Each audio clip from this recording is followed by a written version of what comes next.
चली आ रही हैं, वंदन करते हैं और वैदिक मंत्रों के साथ इस मंच पर आसीन होते होते उनका स्वागत भी करें। हरि ओम स्वस्ति नः इंद्रो वृद्धश्रवाः स्वस्ति नः पूषा विश्ववेदाः स्वस्ति नस्तारक्षयो अरिष्टनेमिः स्वस्ति नो बृहस्पतिर्दधातु। बोलिए ठाकुर जी महाराज की जय हो, बोलिए श्याम रामचंद्र की जय हो, बोलिए भक्त और भगवान की जय हो। सब लोग बैठ जाइए। आइए हमारे बीच में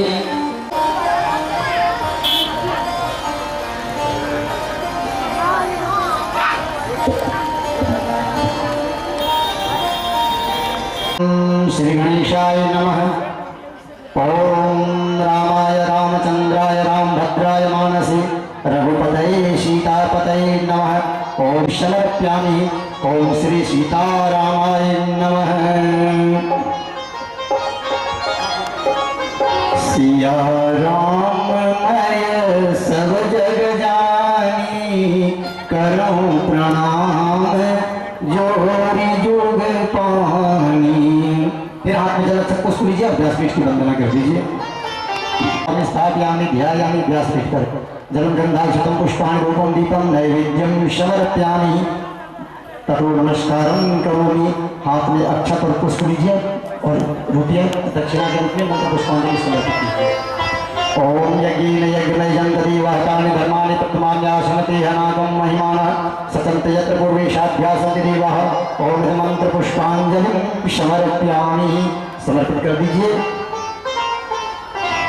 अब माल्यार्पण पूज्य दीदी को कर दीजिए, कथावाचिका दीदी को स्वागत करें। ओम भद्रं कर्णेभिः शृणोयाम देवा भद्रं पश्येमाक्षभिर्यजत्राः स्थिरैरङ्गैस्तुष्ट्वागुं सस्तनोभिः व्यसेमहि देवहितं यदायुः।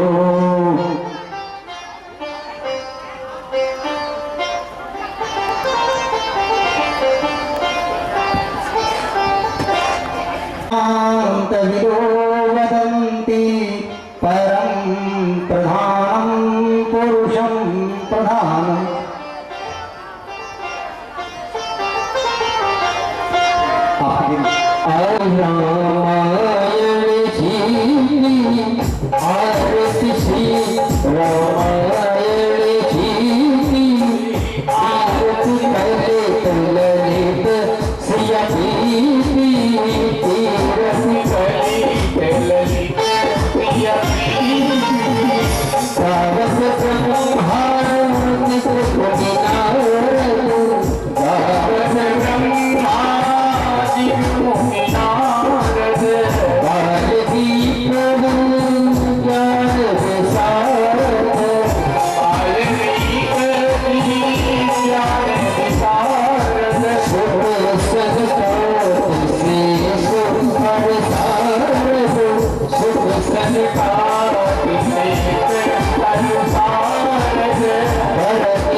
हम अपने दीदी बहन,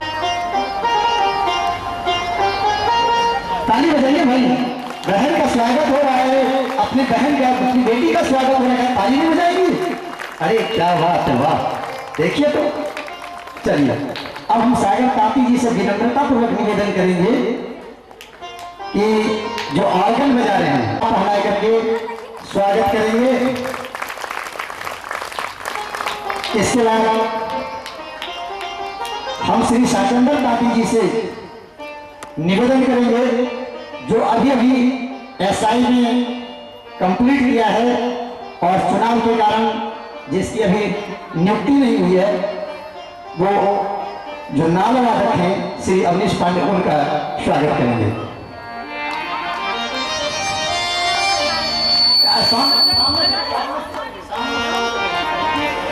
सामने से और जैसे माला डाले आप भी ताली बजाएंगे स्वागत में। चलिए अब श्री अमित शालिग्राम ताती जी से हम निवेदन करेंगे कि वो मंच पर आए। श्री शालिग्राम ताती जी ये जो एक्टिव पैड वादक है और जो अभी कृष्ण को कह रहे थे कि हे कृष्ण जरा पर्दा तो हटाओ, हमको तो अपना दर्शन दिखाओ, ऐसे सुमधुर भजनों के धनी भी और आपको पैड बजाने के माहिर भाई अमित तिवारी जी का आप माल्यार्पण कर स्वागत करें। ताली बजाएं जोर से।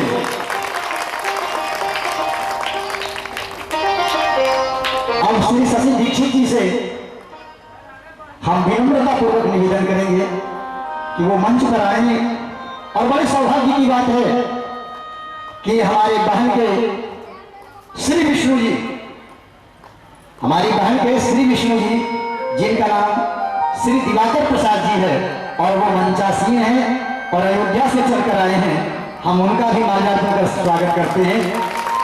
बोलिए राजा रामचंद्र की जय।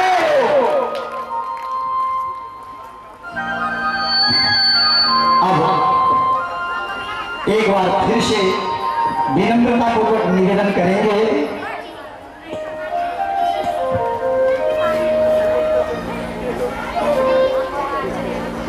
अपनी बहन देवी आराधना शास्त्री जी से कि अब हमें श्री राम कथा रूपी गंगा में डुबकी लगवाने की कृपा करेंगे, महती कृपा करेंगे। ओम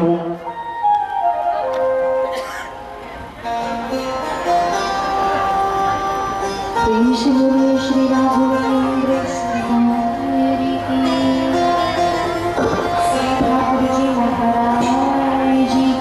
जय हो। श्री हनुमान जी महाराज की जय हो। श्री सतगुरुदेव भगवान की जय हो। सब संत भगवान की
प्रेम से बोलिए श्री राघवेंद्र सरकार की जय। श्री वृंदावन बिहारी ठाकुर जी। बाल्यावस्था में भगवान छोटे से नन्हे से बालक के रूप में और भगवान श्री राम के तीनों भाई में महल में खेल रहे थे। महल के आंगन में तीनों भाई भी साथ में खेल रहे थे, लेकिन ठाकुर जी के मन को नहीं जाते। कौन से भगवान की बहुत ही सुंदर लीला हुई वहां पर। भगवान के भक्त कौन है? भगवान श्री राम इष्ट देव किसके हैं?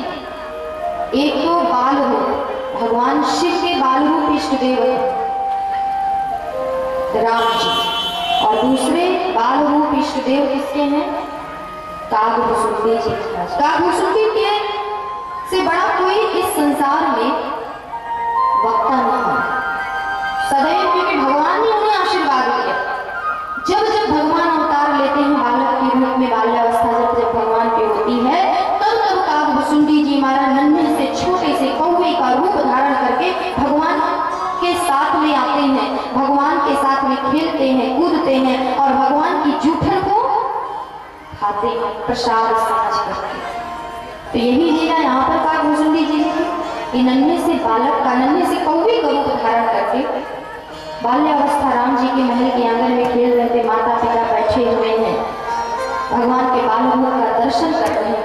कागभूषुंडी जी महाराज छोटे से कौवे का रूप धारण करके आए और उस समय भगवान के साथ में लगे खेलने, भगवान की बाल लीला का दर्शन करने लगे। सज्जनों, बालक तो बालक होता है, भगवान की लीला भी ऐसी माधुर्य लीला है, बिल्कुल साधारण मानव के जैसे बालक करते हैं। नन्हा सा बालक जो लीला, वही लीला भगवान की है। अब भगवान उस कौवे को पकड़ने के लिए दौड़े। वो कौवा कोई और नहीं, वो तो भगवान का भक्त कागभूषुंडी जी महाराज जो छोटे से कौवे का रूप धारण करके महल में आए थे। कौवे को पकड़ने के लिए दौड़ते, वो कौवा उड़ जाता, पकड़ नहीं पाते, और जब नहीं पकड़ पाते तो भगवान बड़ी जोर जोर से रुदन करने लगते थे, रोने लगते थे। और उनको रोता हुआ देख करके महल की एक दासी आती है और भगवान के हाथ में कुएं का टुकड़ा पकड़ा देती है। कुएं का टुकड़ा पकड़ा देती, भगवान उस कुएं को टुकड़े को लेकर के फिर प्रसन्न हो गए, खेलने लगे। अब कागभूषुंडी जी महाराज के मन में उसी समय भ्रम उत्पन्न हो गया कि ये बालक मुझे पकड़ नहीं पा रहा है, इस कारण ये इतनी जोर जोर से रुदन कर रहा है, ये मेरा इष्ट नहीं हो सकता।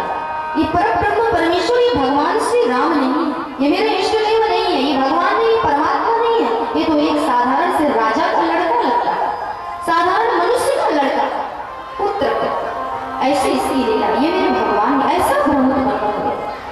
अब राम जी के भक्त के मन में अगर भ्रम हो जाए तो बोला राम जी उसे कैसे सहन कर सकते हैं। भगवान ने सोचा इतना बड़ा मेरा भक्त और इसके मन में मुझे लेकर के, मेरे स्वरूप को लेकर के भ्रम हो गया, इसे तो नष्ट करना ही पड़ेगा, दूर करना ही पड़ेगा। अब भगवान ने अपनी दूसरी लीला प्रारंभ कर दी। लेकिन इधर कागभूषुंडी जी ने क्या किया, जब मन में भ्रम उत्पन्न हुआ तो जैसे सती जी सीता जी का रूप धारण करके राम जी की परीक्षा लेने के लिए गई, वैसे यहाँ कागभूषुंडी जी महाराज राम जी की परीक्षा ले रहे हैं कि क्या वास्तव में ये मेरे प्रभु हैं या ये साधारण से राजा के लड़के हैं। तो कागभूषुंडी जी महाराज ने क्या किया कि भगवान के हाथ में जो दासी कुएं का टुकड़ा पकड़ा करके गई, उसी कुएं के टुकड़े को छीन लिया, अपनी चोंच में दबाया। कौवा यही करता है, आप लोगों ने देखा होगा, रोटी का टुकड़ा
मिलनी, लेकिन उनकी भक्ति के सामने भगवान को उनके आश्रम में जाकर के उनको दर्शन देना पड़ा।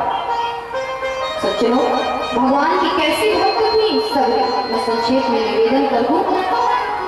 साधारण भक्त नहीं थी सबरी में, सबरी जी के अनेक जन्मों की कथाएं हैं। कई कई जगह पर कई कई प्रकार की चर्चा सबरी जी के विषय में आई है।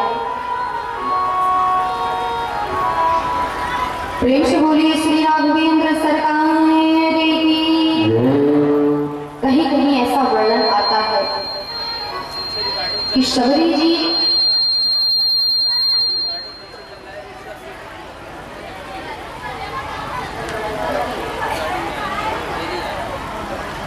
के लिए जाया करते थे, और संत भी कोई ऐसे वैसे संत नहीं थे, साधारण संत नहीं, बड़े संत थे, भगवान के बहुत बड़े भक्त थे। प्रतिदिन सत्संग में जाया करते थे। एक दिन माता लक्ष्मी ने भगवान विष्णु से निवेदन किया कि प्रभु, हम लोग इन संत के यहाँ प्रतिदिन सत्संग सुनने के लिए जाते हैं, और एक दिन ऐसा करते हैं, अगर आपकी आज्ञा हो, आपकी इच्छा हो, तो इन संत को हम वैकुंठ में बुलवा करके इनको निमंत्रण दें और वैकुंठ में बुला करके इनको भोजन करें। हमारे अंदर मन में ये जिज्ञासा है कि अगर आप आज्ञा दे दें तो हम संत को न्योता दे दें, निमंत्रण दें। भगवान विष्णु जी का देवी अगर संत को बुलाना चाहते हो, अच्छी बात है कि कोई संत आएगा, भोजन प्रसादी करेगा, तो बड़ी सुंदर बात है। अब सत्संग सुनने के लिए लक्ष्मी जी के साथ में पुनः भगवान विष्णु जब गए, तो उस समय लक्ष्मी जी ने वैकुंठ में आने का निमंत्रण दे दिया, भोजन का निमंत्रण दे दिया। वो संत अगले ही दिन वैकुंठ पहुंच गए, और स्वयं लक्ष्मी जी ने अपने हाथों से उस संत के लिए सुंदर भोजन बनाया। और भोजन में क्या क्या बनाया? बढ़िया दाल, कढ़ी, भात सब बना करके रख दिया, कच्चा भोजन। संत भोजन करने के लिए बैठे, लक्ष्मी जी ने अपने हाथों से भोजन परोसा, लेकिन संत जी ने जब कच्चा भोजन देखा, दाल, भात, कढ़ी इत्यादि, तो भोजन नहीं किया, उठ गए अपने आसन से। वो संत अपने आसन से उठ गए, और उसी समय लक्ष्मी जी को बड़ा आश्चर्य हुआ कि मैंने अपने हाथों से भोजन बना करके इनके सामने में परोसा, इन्होंने भोजन नहीं किया, ऐसे ही उठ गए, जाने के लिए तैयार हो गए। तो लक्ष्मी जी ने उन संत से पूछा कि क्या बात है कि आपने भोजन क्यों नहीं किया? हमने तो आपके लिए भोजन अपने हाथों से बनवाया, अपने हाथों से बनाया। उसी समय भगवान विष्णु जी वहां आ गए, और संत ने कहा कि किसी गृहस्थ व्यक्ति के यहाँ हम कच्चा भोजन नहीं ग्रहण कर सकते। अगर आप पक्का भोजन बना करके लाते, खीर पूरी आदि, तो हम उसे प्रेम से ग्रहण करते, लेकिन हम कच्चा भोजन आपके हाथों का ग्रहण नहीं कर सकते। भगवान विष्णु ने माता लक्ष्मी को बहुत समझाया कि देवी, ये एक साधु है, संत है, और ये गृहस्थों के यहाँ कच्चा भोजन नहीं ग्रहण करते।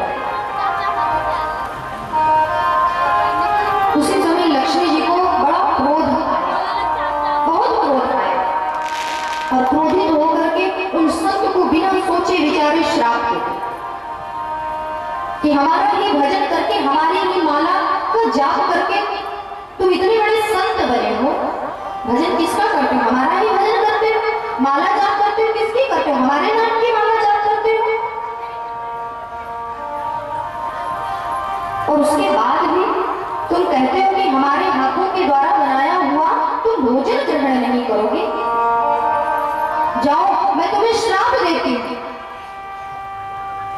कि तुम्हें आज के बाद से रोटी पे रोटी भरकर खाने को नहीं मिलेगी। बस ऐसे ही भिक्षा मांग करके खाओगे, लेकिन इतनी रोटी भी नहीं मिलेगी कि एक 2-4 रोटी पे रोटी रख करके तुम खा सको। संत ने माता लक्ष्मी के श्राप को स्वीकार करते हुए, हंसते हुए, कहते, मुस्कुराते हुए कि कोई बात नहीं देवी, ये श्राप आपका आशीर्वाद है मेरे लिए। मुझे रोटी पे रोटी भरकर खाने को नहीं मिलेगी, कोई बात नहीं, मैं एक शरीर की एक रोटी बना करके खा लूंगा। तो रोटी पे रोटी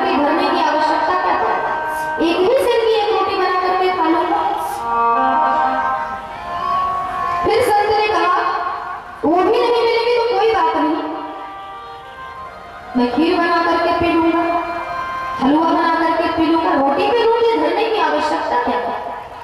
और हम तो संत हैं, भगवान का नाम लेना, भगवान का भजन करना यही हमारा काम है। कुछ भी नहीं मिलेगा तो हम जल पी करके जीवन यापन कर देते हैं। प्रेम से बोलिए श्री राघवेंद्र सरकार की। लेकिन लक्ष्मी जी के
मर्यादा देखी, एक मनुष्य की मर्यादा देखी, क्योंकि भगवान को ऐसे ही नहीं मर्यादा पुरुषोत्तम श्री राम कहा है। भगवान ने कैसे संत महात्माओं का स्वागत किया, सत्कार किया, उनका आदर कैसे किया। हमें भगवान के चरित्र से शिक्षा लेने की आवश्यकता है कि द्वार पर यदि कोई अतिथि आ जाए, कोई संत आ जाए, कोई महापुरुष आ जाए तो उसका किस प्रकार से स्वागत करना चाहिए, सत्कार करना चाहिए। आपको अपना कर्तव्य करना है, वो जैसा करता है उसका फल उसे मिलेगा, लेकिन आप अपना कर्म करें, अपनी कर्म से कभी विमुख नहीं होना। कोई ब्राह्मण आ जाए, कोई अतिथि आ जाए, उसका स्वागत करना, सत्कार करना, उसे प्रसन्न करके भेजना, उसकी विदाई करना, ये आपका धर्म है, ये आपका कर्तव्य है। जो मानव इसे अपने जीवन में उतार लेता है उसके जीवन में कभी संकट नहीं आता। भगवान ने क्या किया, जब ये चित्रकूट में भगवान से मिलने के लिए संत गए, साधक गए, महापुरुष गए, भगवान ने सबको हाथ जोड़ करके आवत देख मुदित मुनि वृंदा कीन दंडवत रघुकुल चंदा। भगवान श्री राम जी लक्ष्मण समेत, जानकी समेत महात्माओं को ऋषियों के चरणों में प्रणाम किया और उन्हें संबोधित कैसे करते हैं। सारे संसार के स्वामी हैं हमारे राम जी, सारे जगत के स्वामी हैं, लेकिन उन ऋषियों को कहते हैं कि भगवान कहिए किस प्रकार से आपका आगमन हुआ, हम आपकी कौन सी सेवा कर सकते हैं, हमें अपनी सेवा का अवसर तो दीजिए। मर्यादा पुरुषोत्तम प्रभु श्री राम भगवान समझते हैं उन महात्माओं को, भगवान मान करके उनका आदर करते हैं, सत्कार करते हैं, उनसे सेवा का अवसर मांगने की हमें कोई सेवा का अवसर देते। जैसे ही भगवान ने पूछा, कुशलता का समाचार पूछा, तो ऋषियों ने भी क्या किया कि भगवान के सामने अपना दुखड़ा खोल करके रख दिया कि प्रभु हे राम, हम बड़े दुखी हैं। क्यों दुखी? क्योंकि रावण हमें चैन से रहने कहाँ देता है, इतना अत्याचार करता है कि रावण के डर से हम कहीं पर ना तो यज्ञ कर पाते हैं, ना जब तप अनुष्ठान आदि कुछ नहीं कर पाते। उसके द्वारा भेजे गए जो सब पापी राक्षस हैं वो यत्र तत्र सब फैले हुए हैं, ये हमें यज्ञ नहीं करने देते, अनुष्ठान नहीं करने देते हैं, तपस्या नहीं करने देते, और इस कारण हम दुखी। हमारे दुख को अब आप कब दूर करोगे? कृपा करके हमें रावण के अत्याचार से मुक्त करें। धन्य है हमारे प्रभु कि उन ऋषियों के दुखों को सुन करके भगवान के नेत्रों से अश्रु छलक आए। भगवान बड़े दुखी, यहाँ तक कि ऋषियों का कहना है जपी जोगी वीरागा तबे मथे भागा श्रवण सुने दस सीसा आहुति विरावहि रावय न पावहि हरि संविधान कीहा अस दृष्टि अचारा भाव संसारा धर्म सुने निकारा तेहि बहुवीर शासन देश निकासन जो कहा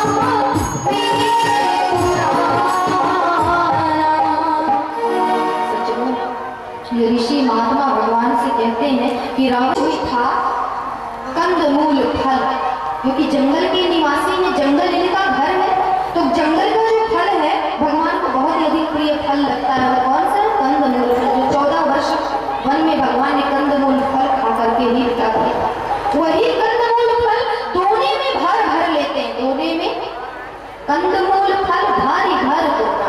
अब भारी भर दोना का तात्पर्य क्या है? क्यों गोस्वामी जी ने भारी भर दोना लिख दिया मानस में? इसका भाव क्या है? भाव यही है, जीवन में उतार लीजिए, हो सके तो कोई भी अतिथि अगर कभी द्वार पर आए, किसी पात्र में अगर उस अतिथि को कुछ देने के लिए लेकर के जाते, कुछ जलपान कराने के लिए जाते हैं, किसी भी पात्र में, पात्र छोटा हो या बड़ा हो, इस बात का ध्यान रखिए। लेकिन पात्र जो है भरा होना चाहिए, पात्र कभी खाली नहीं होना चाहिए कि बस बड़ा सा पात्र हो गया, छोटा सा पात्र हो गया, थोड़ी सी वस्तु रख लिया, आधा पात्र खाली ले जा करके सामने में रख लिया, ये बहुत बड़ा अपराध होता है। ऐसा नहीं करना चाहिए। किसी के सामने कोई भी वस्तु, कोई अतिथि के सामने अगर जलपान कराने के लिए कोई वस्तु जो भी आपके पास रूखा सूखा है, तो जिस पात्र में दे वो पात्र सदैव भर कर देना चाहिए, खाली पात्र नहीं देना चाहिए। तो यहाँ कंदमूल फल को दोना, पत्तल यानी जो पत्तल का दोना बनाते हैं, वही दोने को ये बना करके उसमें कंदमूल फल को पूरा भर लिया दोने को, और चले रंग निधि लूटन सोना, मानो भिखारी जैसे सोना लूटने के लिए जा रहा, चलो लूट आए, हमारे राम जी आए हैं, इनका दर्शन कराएं, तो किसी सोने से, किसी रत्न से कम नहीं है। राम कौन? कौशल्या रूपी सीपी से श्री राम रूपी रत्न प्रकट हुए, वो रत्न है, वो सोना है। कैसे सोना?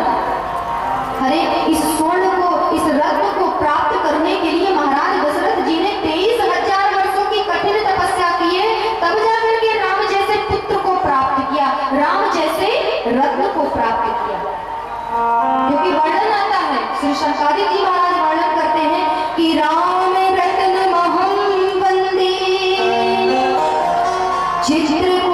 चित्रकूटपतिं हरिं कौशल्या सूक्ति संभूतम श्री जानकी कंठभूषणम।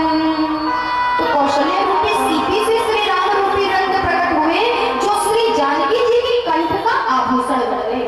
तो राम जी कोई साधारण मानव नहीं है, राम जी तो वास्तव में एक रत्न है। ऐसा धन है राम जी कि जिस धन को प्राप्त करने के लिए बड़े बड़े संत महात्मा तरसते हैं, बड़े बड़े संत महात्मा तरसते हैं। महाराज दशरथ जी ने इस राम रूपी धन को प्राप्त करने के लिए कितने वर्षों की तपस्या की है, तब जाकर के इस रत्न को प्राप्त किया, ऐसे ही नहीं प्राप्त कर लिया। और आज वही रत्न मानो जैसे भिखारी सोना लूटने के लिए जाओ, इतने प्रसन्न होते हैं। सज्जनों, बहुत ही सुंदर भाव है।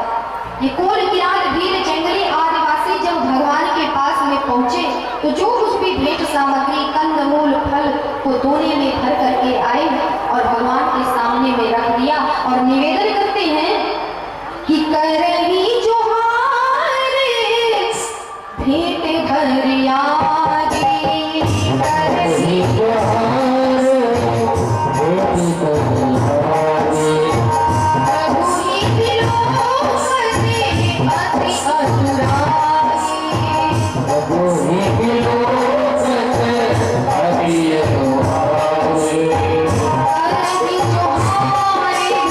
Hare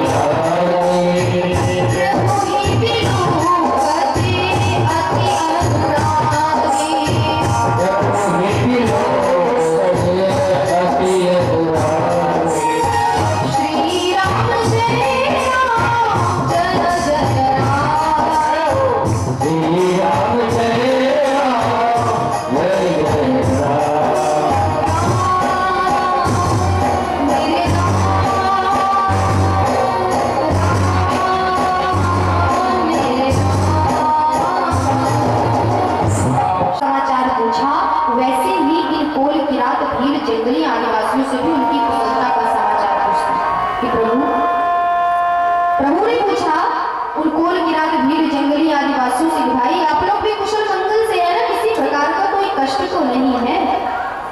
तो धन्य हुए कोल किरात भील जंगली आदिवासी, आप स्वयं विचार करिए, क्या इन कोल किरात भील जंगली आदिवासियों को रावण का भय नहीं था?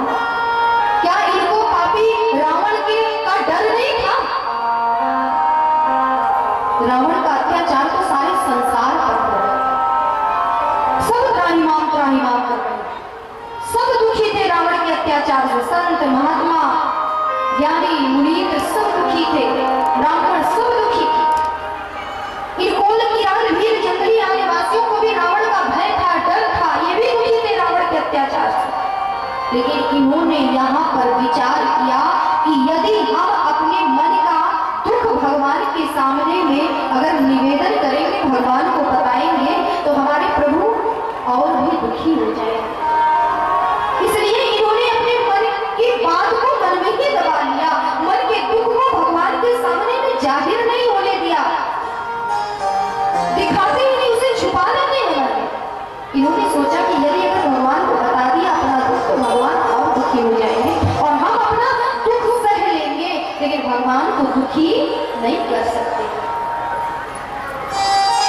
तो चलो, लेकिन भगवान तो अंतर्यामी, वो तो सब जानते हैं कि कोल किरात भील जंगली आदिवासियों को मेरे प्रति कितना प्रेम है, कितना अनुराग है, कितनी भक्ति है, सब जानते हैं। भगवान के नेत्र भर आए, लेकिन कोल किरात भील जंगली आदिवासियों ने भगवान से अपने मन का दुख जो है वो जाहिर नहीं होने दिया, नहीं बताया। सदस्यगण है, समस्त कमेटी के सदस्यगणों से इस व्यासपीठ से मैं विदाई लेती हूँ। इस कार्यक्रम में जिन्होंने मुझे आमंत्रित किया, जिन्होंने लगभग 2 या 2.5 महीने पहले मुझे इस कार्यक्रम में आने का 3 महीने पहले लगभग निमंत्रण दिया, और जिनके माध्यम से मैं यहाँ पर आई, ऐसे एक बहुत ही सुंदर, बहुत ही कुशल व्यक्तित्व के धनी, एक कुशल कथावाचक के रूप में आप लोगों के बीच में बहुत ही सुंदर प्रभु की कथा को प्रस्तुत करते हैं, आपके बीच में रखते हैं। ऐसे हमारे श्री मिथिलेश भैया, हमारे मिथिलेश भैया का जिन्होंने मुझे यहाँ पर आमंत्रित किया आप लोगों के बीच में, और आप लोगों ने भी जो मुझे सम्मान दिया, हमारे कमेटी के जितने भी सदस्यगणों ने भी जो मुझे सम्मान दिया, जो मान दिया, उसके लिए मैं आप सभी लोगों का कोटि धन्यवाद करती हूँ। और साथ ही साथ इस मंच पर उपस्थित, इस मंच रूपी नैया के जो कुशल खिलैया हैं, ऐसे हमारे बड़े भाई समान माननीय मंच संचालक महोदय से भी इस व्यासपीठ से मैं विदाई लेती हूँ। और एक ही निवेदन करूँगी कि अगर आपकी इस बेटी से, आपकी इस बहन से कोई भी त्रुटि, कोई अपराध हुआ हो मेरी वाणी के माध्यम से, तो बार बार आपकी बेटी, आपकी बहन आपसे क्षमा चाहती है। और इसी के साथ में आइए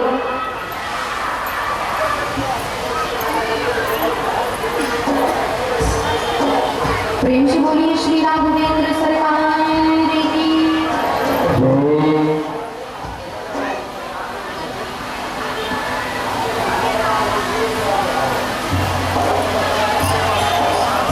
प्रेम से बोलिए श्री ठाकुर जी महाराज की।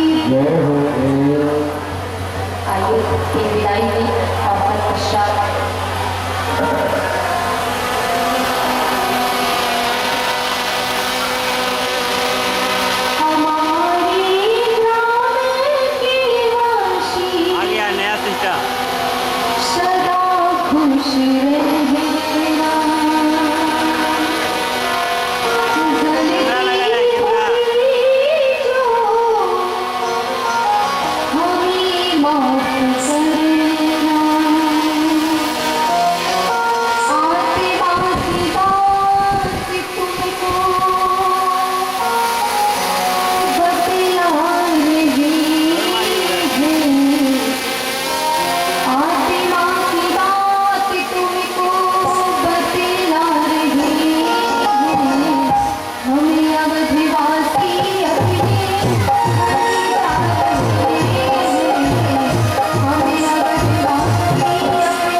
प्रेम से बोलिए श्री राघवेंद्र सरकार की।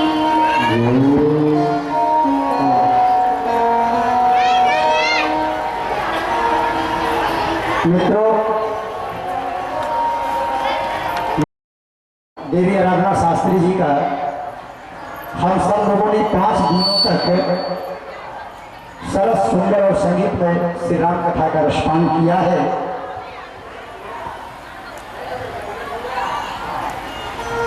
और ये प्रकृति का नियम है, गंगा और संत का भी एक प्रकृति नियम है, वो कभी ठहरते नहीं। गंगा बहती रहती है, लोगों की प्यास बुझाती रहती है, और संत कथावाचक इसी तरह एक स्थान से दूसरे स्थान तक जाकर के कहीं न कहीं कथा रूपी मंदाकिनी को बहाते रहते हैं। दीदी जा नहीं, ये कहीं न कहीं गंगा की कथा बहाने यहाँ से छपरा जा रही है। खुशी भी है कि मेरी बहन कहीं और कथा बहाने जा रही है। गम इस बात का है कि बड़ा सानिध्य और प्रेम मिला, बिछोड़ने का भी गम है, लेकिन गम से ज्यादा वह खुशी है जो मेरी बहन कहीं और कथा सुनाने जा रही है। शायद कोई किसी के जीवन में कोई अजामिल का तर जाए, कोई रत्नाकर वाल्मीकि बन जाए नई कथा से, कौन जाने, इसलिए खुशी ज्यादा है। मित्रों, मैं एक बात इस मंच से कहना चाहूंगा अपने कथावाचिका बहन के लिए कि किसी कथा में हमने सुना था कि कथावाचक बड़ा कंजूस होते हैं। मुझे उस दिन समझ में नहीं आया था। फिर उन्होंने यही कहा था कि माँ कंजूस तब होती है जब देखती बच्चे का पेट दूध पी सकेगा कि नहीं, और उसके लायक वो पानी मिला के पिलाती है ताकि बच्चे का सेहत बिगड़े नहीं। उसी प्रकार कथावाचक कंजूस होता है माँ की तरह। समझ में नहीं आया, लेकिन ये 5 दिनों से जब हम आज मंच का संचालन कर रहे हैं, मानस मंच का, मुझे समझ में आया वास्तव में कथावाचक कंजूस होते मां की तरह। आज दीदी ने बड़ा सुंदर प्रसंग को छेड़ा था, और शायद आपके दिमाग में वो हो ना हो, रामायण में भी छोटा सा प्रसंग है जिसे लक्ष्मण गीता कहा गया है, और दीदी ने बिना लक्ष्मण गीता का नाम लिए लक्ष्मण गीता के प्रसंग को छुआ तो सही था, लेकिन बड़ी तेजी से लक्ष्मण गीता को पार करते हुए भक्ति के प्रेम और अनुराग में चले गए, और हमको एक सीख देते चले गए कि रावण ही केवल प्रेम किया है।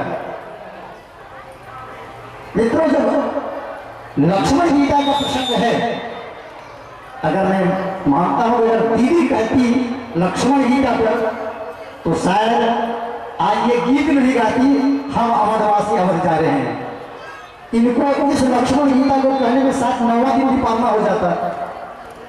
इतना सुंदर प्रसंग आज उन्होंने कहा। आज मुझे कल ही पता चला, जब कहा ही तुम हार मारो में जाना, इस शब्द पर भाई मिथिलेश की कंजूसी कर गए, और आज दीदी लक्ष्मण गीता पर कंजूसी कर गई, तो मुझे वो शब्द की वाणी बार बार याद आ रही थी। वास्तव में कथावाचक मां की तरह कंजूस हुआ करते हैं। मित्रों, बहन की विदाई में, बेटी की विदाई में हमारी माँ बहन सबसे आगे है। न बताया गया न कहा गया, लेकिन अपनी बहन और बेटी की विदाई के लिए कुछ न कुछ ला के दे रही है। हमारे मंच पर हमारे कमेटी के सदस्य सभी सम्मानित सदस्य हैं, और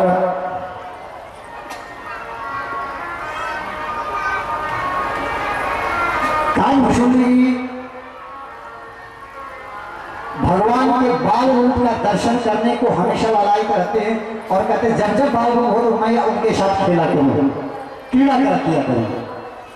बाल रूप को देखने के लिए भगवान शिव मथुरा चले गए। आज वही बाल रूप मेरे मंच पर ही उपस्थित है। ना जाने किस देश में बाबा मिल जाए भगवान भी, बड़े प्यार से मिलना सबसे दुनिया में इंसान है। हमारे बीच एक छोटा सा नन्हा सा बालक जिसे शिवांगन कहते हैं, शिव का आंगन कहते हैं, और शिवांगन मतलब शिव का आंगन होगा जहाँ मैया पार्वती और बाबा भोलेनाथ होंगे, और इस शिव के आंगन में मैया पार्वती भी जो हमारी बहन के रूप में है, और बाबा भोलेनाथ के रूप में श्री शिवाजी मिश्रा जी भी उपस्थित हैं। तो हम ऐसे शिवांगन का सम्मान करने के लिए, बाल गोपाल का सम्मान करने के लिए, बाल भगवान का सम्मान करने के लिए हम कमेटी के जो कोषाध्यक्ष हैं, जिसे अवध की भाषा में कोठारी कहते हैं, शब्द की भाषा में कोठारी कहते हैं, हम ऐसे कोठारी महोदय और ग्रामीण भाषा में कोषाध्यक्ष महोदय जिनका नाम श्री पवन ताती जी है, हम उनसे विनती करते हैं कि वो आए और बाल रूप भगवान निकाल कर शिवांगन खड़ा हो जाइए। आप जरा मेरे खड़े हो जाइए। बाल रूप भगवान जी, अच्छा अच्छा अच्छा। आप सबसे पहले हम बाल रूप भगवान का स्वागत कर रहे हैं हमारे कोठारी महोदय तथा कोषाध्यक्ष जी पवन पाटिल। आगे से आगे दीजिए, लीजिए भाई, चित्र लीजिए, करण कीजिए भगवान, बाल रूप भगवान वाह क्या बात है। आइए बैठ जाइए, बैठ जाइए। अब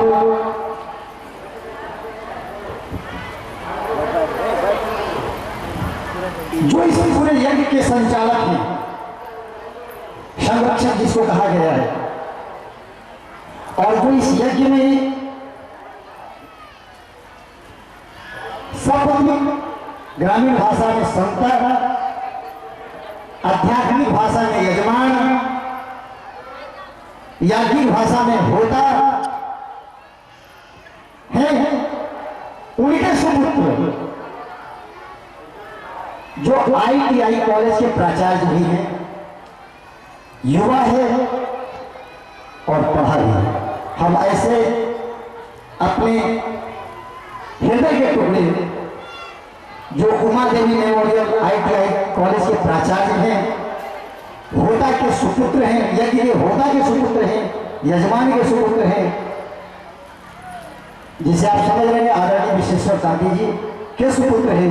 हम भाई रवि कुमार जी को हम आमंत्रित करेंगे कि वो जो हमारे ऑक्टोपैड बजा रहे हैं भाई साहब अमित तिवारी जी, ऑक्टोपैड वादक को उनके वस्त्र पर, उनके शरीर पर भगवा दुपट्टा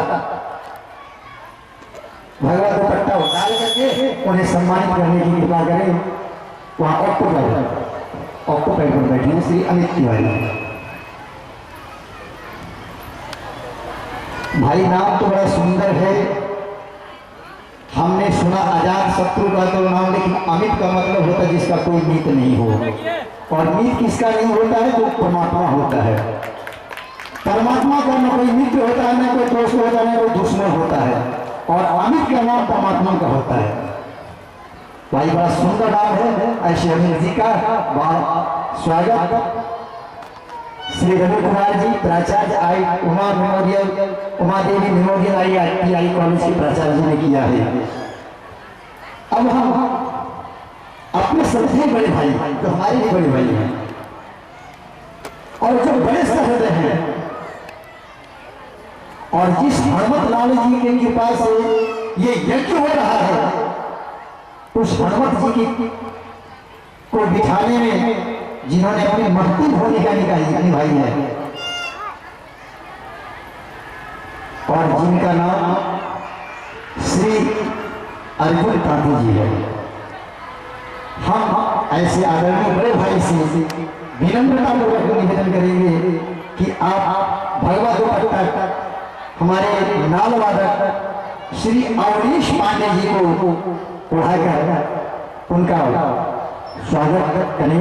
हम सब लोग सम्मान ताली को बजाएं, बोलिए रामचंद्र की। जब आप बजाते तो ताली को बजाइए जिंदगी है, ये हुई बात।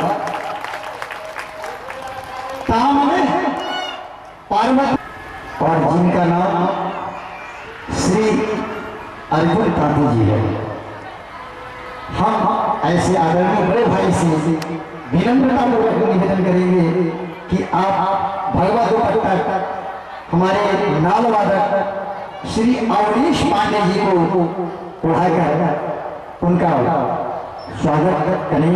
हम सब लोग सम्मान में ताली को बजाएं। बोलिए रामचंद्र की। जब वो बजाते तो ताली को बजाइए उनकी। ये हुई बात। ताम में पार्वती, ली में शंकर, ताली बजाने से भवानी शंकर की वंदना हो जाती है, प्रार्थना हो जाती है। आप फूल पूजा चढ़ाओ चाहे नहीं चढ़ाओ, ताली बजा दिया तो बाबा भोलेनाथ और माता पार्वती की पूजा हो गई। लोगों ने छोटा नाम लिख के दिया, कितना सुंदर और प्यारा नाम है, हरि भी और नारायण भी। नारायण नारायण कहकर के अजामिल कर गया, इसलिए मैंने कहा छोटा नाम तो नहीं लूंगा। भाई हरि नारायण जी गुप्ता जी से विनम्रता पूर्वक निवेदन करेंगे कि वो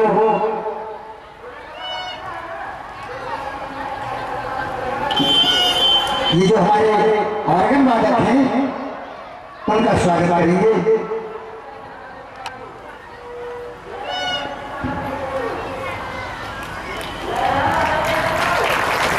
प्रमोद जी का, श्री प्रमोद जी का।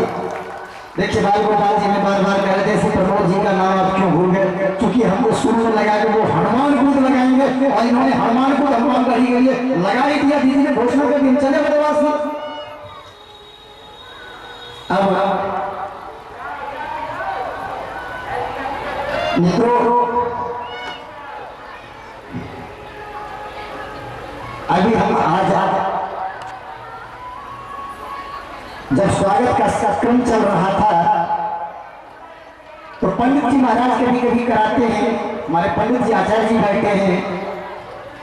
जब शादी का समय होता है और होने वाले भावी दूल्हे का जब वरण किया जाता है